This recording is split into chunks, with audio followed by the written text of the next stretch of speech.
হিন্দি সিনেমার ইতিহাস ঘেঁটে দেখলে প্রতি কিছু বছর অন্তর এমন একজন অভিনেতা আসেন যিনি রোমান্টিক কমেডির ভাষাটাই বদলে দেন। 2000-এর দশকের শুরুটা ছিল ঠিক তেমনই, যখন ধ্রুপদী প্রেমের নায়ক, ইমোশনাল লাভার আর অ্যাকশন হিরোদের ভিড়ে এক নতুন ধাঁচের রোমান্স ভেসে উঠল। সেই নতুন ঢেউয়ের একক মুখ ছিলেন সাইফ আলী খান। না, তিনি কখনো দুহাত মেলে পাহাড় চূড়ায় দাঁড়িয়ে প্রেমের প্রতিশ্রুতি দেননি, বরং তিনি ছিলেন ঠিক পাশের বাসার সেই ছেলে যার ঘর এলোমেলো, যার কথা হাসায়, যে সম্পর্ক মানে কমিটমেন্ট শুনলে পালাতে চায়। এই আধুনিক অগোছালো মেট্রো সিটির জীবনে হোঁচট খেতে খেতে প্রেম খুঁজে নেওয়া নায়কের জায়গাটা সাইফ এমন ভাবে দখল করেছিলেন যে 2000 থেকে 2010 সাল এই পুরো দশকটাই যেন ছিল তার। সাইফ আলী খানের এমন 5টি সিনেমা আছে যেগুলো শুধু সাইফের ক্যারিয়ারকে নয়, এক পুরো প্রজন্মের প্রেম বোধকে পাল্টে দিয়েছে। চলুন দেখে নেই সেই 5 সিনেমা। হাম তুম এই ছবিটাই সাইফকে একক নায়ক হিসেবে প্রতিষ্ঠা করে। একটা বিমান যাত্রায় প্রথম দেখা,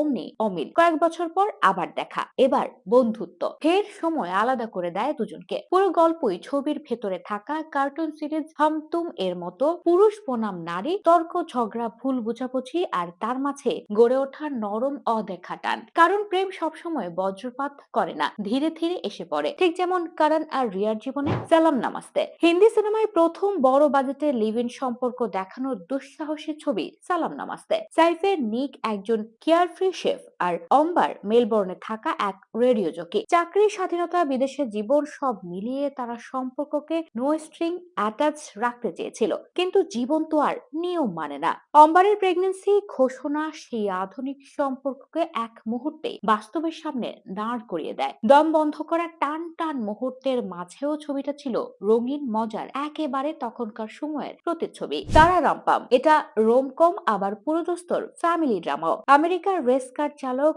রাজবীর আর রাধিকার প্রেম একেবারে চকলেট র্যাপারের মতো সুন্দর। দ্রুত বিয়ে, দুটি সন্তান, সুখের ছোট্ট দুনিয়া। তারপরই আসে ধাক্কা। এক দুর্ঘটনায় রাজবীরের ক্যারিয়ার ভেঙে পড়ে, সঞ্চয় শেষ, আর পরিবারকে বাঁচাতে তাদের লুকাতে হয় নিজের দারিদ্র্য। এটা সেই প্রেম যেটা চুমুর নয়, সংগ্রামের দিনে সঙ্গ দেয়। লাভ আজকাল এই ছবি একটা প্রশ্ন তোলে, প্রেম কি বদলে গেছে নাকি মানুষই বদলে গেছে? লন্ডনে থাকা জাই আর মীরা আধুনিক বাস্তববাদী, তাদের প্রেমও তাই সুশৃঙ্খল ভাবে ব্রেকআপ, ক্যারিয়ারের পেছনে ছোটা, দীর্ঘমেয়াদী প্রতিশ্রুতি, ভীতি। তার বিপরীতে আছে বয়স্ক ভীর সিংহের পুরনো দিনের প্রেম, নিঃশর্ত, একগুঁয়ে, অবিচল। দুটি যুগ, দুটি ভালোবাসা, কিন্তু অনুভূতি একই গভীর। ককটেল এই ছবিটা সাইফকে আবারও আধুনিক প্রেমের জটিলতায় ফেলে দেয়। গৌতম হাসি খুশি কমিটমেন্ট ফোবিক যুবক, তার সঙ্গে থাকে দুজন নারী, ভেরোনিকা স্বাধীন বেপরোয়া, রাতের শহরের আলো, মীরা শান্ত সরল, ভেতরে ভেতরে গভীর। মজা, বন্ধুত্ব আর পার্টির মাঝে গৌতম হঠাৎ বুঝতে পারে তার হৃদয়